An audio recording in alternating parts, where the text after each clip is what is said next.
after cancer and after all of that, they basically said, you know, you could freeze your eggs, you could do this, you could do that, but it's unlikely that anything would work. And I remembered almost blocking how devastating that was.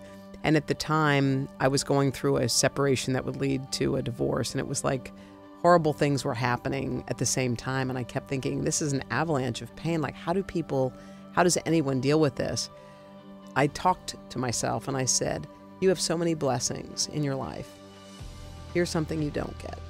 And I met Joel, and there was like a voice inside me that I couldn't quiet. And I said, I'm about to have a conversation with this man who has a grown daughter in law school. And I said, you know, for a long time I've had these feelings and I've wanted to have children, but I pushed them away. And I said, and I just can't push them away anymore. I said, so I'm going to ask you. I said, I would like to explore adoption with you. And he paused for a second. He said, I don't need a week. Like right there. In asking that question, what I was doing, in a way, was almost putting the relationship on the line a little. The paperwork was filed, and I'm sitting in my office one random day doing a FaceTime with like Joy Bauer for some nutrition thing. I don't even know what I was doing. I was sitting in there, and I'll never forget it.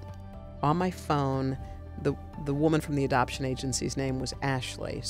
And I called it The Project so I wouldn't slip and tell people about it. And the phone buzzed and it said, Ashley Project. I hung up on the FaceTime. I looked at the clock. I took a yellow pad and I wrote 11:54 a.m. Like, I knew that was the line of demarcation in my life. Like this. So I wrote it down. I said, this is the moment my life changes. I'm about to make a phone call.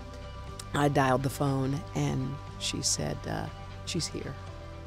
That's it. Who would have thought at 52 that somehow you get to live your best life? Who would have thought? And I remember Robin Roberts said to me, she called me after I had Haley, and I said, Robin, I said, can you believe I'm 52 and I have a baby? She goes, Hoda, do you know what that baby is? And I said, what? She said, that baby is right on time.